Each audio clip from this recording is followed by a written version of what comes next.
Now in its 11th year, the Whisky Live Festival prides itself on bringing some of the world's best whiskies under one roof. The whisky world descends on Sandton this week, with local connoisseurs flocking to get a taste of this 40-year-old version behind me. Now, I don't know much about whisky, but joining me here to tell us more is Mcmillan, master distiller and master blender, and also the founder of this whisky. So Ian, tell me, how did you found this whisky? It was quite an amazing feat for me because when my company bought the Bunnahabhain distillery 10 years ago, it was my task to go around the different warehouses and look at all the maturing stocks. And when I went into this particular warehouse, I found a row of casks, a style of cask which I had not seen for over 20 years. And I was absolutely astonished to see that they were still there. I immediately ordered them to be sampled because obviously the company that we bought them from did not know the treasure that they had lying there. It wasn't even marked in the ledger as being what the particular casks were. So when I sampled them, I found the whisky to be absolutely sublime. But this whisky was still so vibrant, it was lively, it was still maturing. And I thought, I'm going to leave this whisky in for longer. Remember, it was 30 years old at this stage. So for another 10 years, I allowed this whisky to evolve and mature. And when it got to 40 years old, the quality was absolutely majestic. It was beautiful, and it's the best Bunnahabhain I've ever tasted.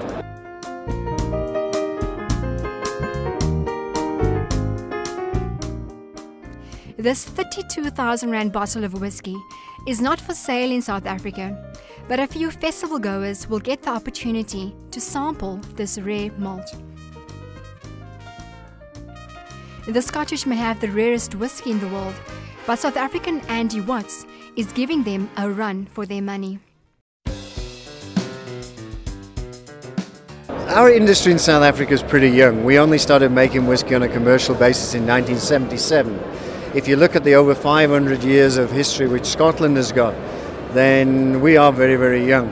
We respect that tradition of the 500 years, but we're not held back by it. We can be very innovative. And in the last 2 years, South Africa has provided 2 of the world's best whiskies.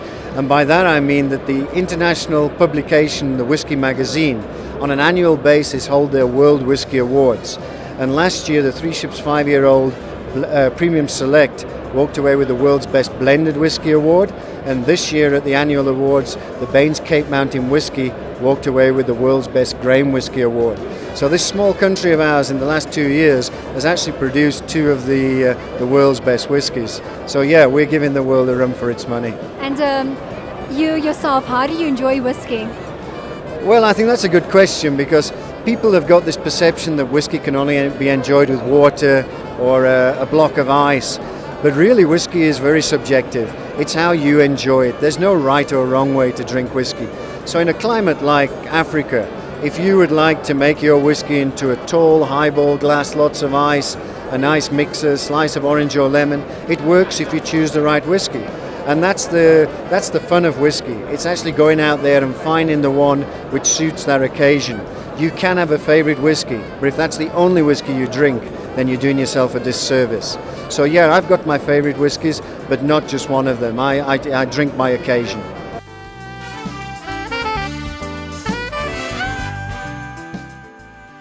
After speaking to the master distillers, it was time for a taste test. As I said, I know nothing about whisky, but Jeff over here is about to teach me all about it. Hey Jeff, tell me, how do I go about tasting whisky? Hi Monique, yeah, you want me to hold it? That's quite a common question, how should I taste a whiskey? Everyone has got their own way of doing it. You know, some people say you have to drink it neat, some guys have a splash of water, and you even get guys that mix whiskeys in non-traditional ways. But there's a big difference between tasting a whiskey and drinking a whiskey. When we taste a whiskey, we normally recommend you add the same amount of room temperature still water to your glass as was whiskey you've got in there. I'm just going to pour you a glass now.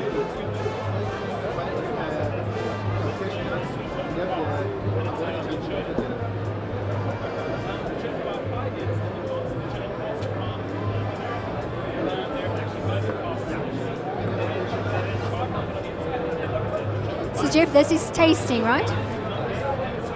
This is tasting a whiskey. Now, when you taste a whiskey, the first thing you're normally looking at is the nose. What do you smell? Now, most of a whiskey's taste has to do actually with aroma. So you bring it up to your nose, you just smell it there for a second, and a lot of those flavors come through. And the water really helps to soften the whiskey and let you get those other kinds of flavors that people are always talking about. You know, everyone is always telling you what to taste in a whiskey, and that's difficult because it's to do with your personal library. What do you know? What have you tasted before? Although the event attracts seasoned whiskey drinkers with tasting rooms, lounges, and very rare whiskies, it also makes for an interesting visit for those of us who aren't as clued up.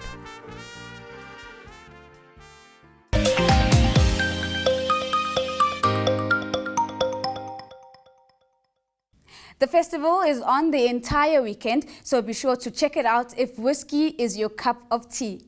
Now, earlier today, I spoke to Gillian Saunders, the head of advisory services at Grant Thronton, about the latest figures that came out of the Business Tourism Index. The index is a measure of the health of the tourism business sector in South Africa. I began by asking her about the current results. Well, within the tourism industry, the results look very encouraging. I say encouraging, they're slightly above normal. So the industry is saying it's been trading well for this quarter, slightly better than normal that they would expect for this quarter. And their forecast for the next quarter, which is the last quarter of the year, is also pretty good. Our index has 100 as normal, and the last quarter index was 110, and the forecast future quarter index is about 107. Now, I'm not overly surprised. I'm dealing with our industry all the time. We see some of the other statistics which tend to support that, like the hotel occupancy statistics as well. But if you look at the other indices that we have for the economy in South Africa, like the BMI, Business Confidence Index, Confidence Index, and the SACOP Confidence Index, they're not showing that same strength in the third quarter. So for some reason, the tourism industry seemed to buck the trend. The things that they talk about that drove it being positive, more strong domestic business demand, which is interesting. Because the business demand is driven by the rest of the economy as well. Right. It was also the weekend. So the weekend in particular helps with the international, whether they're business or leisure, because things become cheaper and as South Africa becomes cheaper. Gillian, you've given quite positive forecasts for the next quarter. Is that because it's silly season and tourism numbers are bound to go up? Well, yes and no is the answer to that. First of all, the index works on what is normal for the season. So for every establishment, if they've got a weak December, January, which some establishments do have or some businesses do have, they will be judging against a normal week December, January to say they're doing normal trade or they're not doing normal trade. So that's the one thing. So it shouldn't change with seasons. It changes with the average level of business compared to normal for that season. But a lot of people think, wow, December, January is our high season. And for many establishments, it's not. Like I said, they do business with the domestic business travel market. And as you know, most industries in South Africa, sort of come December, we tail off and we only sort of ramp up again at the end of January. So business travel and conferences just don't happen during that period. So a lot of hotels have a low season in December and January. If you're at the coast and if you're a resort-based hotel, you'll have a higher season. Right. But even our foreign leisure tourists tend to dip off a little bit just over the Christmas, New Year period because there's a very important family stay-at-home holiday in the Northern Hemisphere. Of course, perhaps one of the worrying indicators in this rather glowing picture is the downturn in leisure demand. Can you give us some insights into what's happening there and what exactly is it going to take to turn that corner? There, our domestic leisure business seems to have tailed off last year and this year. So the South African tourism statistics last year showed decline in domestic leisure tourism and domestic holiday tourism. They showed big increases in business, actually, which corroborates the other side of the coin. I think there's multiple factors there. I think it is overall recessionary conditions and people's purses are being, they're strapped for cash and what they choose to spend on has been to cut on the holidays. An interesting statistic, it's 2012, unfortunately, because we don't have it for this year, is that day trip activity increased phenomenally to 324 million day trips, and it was an 18% increase. So maybe what we're seeing is a switch from taking an overnight trip to doing more leisure daytime tripping and things like that, more going to the attractions in the cities that are available to people. So we don't really know why. Lack of an airline, we had one time closed, so there's less cheap travel available. The other airlines have put their fees up a little bit. So, that will have constrained the market to some extent too. When you've got one one airline less flying, there's less domestic transport, travellers going around the country. But there have been positive developments in aviation in South Africa with the entry of new low-cost carriers. Do you think that this is then going to carry through and have a positive impact on numbers going forward? I hope so. The low-cost airlines were an incredibly important thing in driving the growth in local business travel and local domestic leisure travel. They were phenomenal in terms of getting a new market to take up leisure travel and domestic and business travel. And losing one of them was a bit of a blow. There's talk of Mango being merged back into SAA, which is a concern as well in terms of the Mango low rates that are available. I think what's happening though is the coaches, the long distance intercity coaches, are still doing pretty well. So people go back to the coaches, but they're not as good. The airlines was a much more convenient and almost the same price travel. Perhaps one of the contradictory factors for me is why we see such high confidence over the short term, and yet increasingly we see reports giving a negative outlook for the industry. Can you reconcile the two and also maybe give us an indication of what the general trends are going forward? I think what's happening to everybody now, whether you're sitting in South Africa and you're looking at the South African economy, or you're looking at where emerging markets are going, with China showing not a contraction, but lower growth than expected. You're seeing a bit more stabilization of growth in some of the developed countries of the West.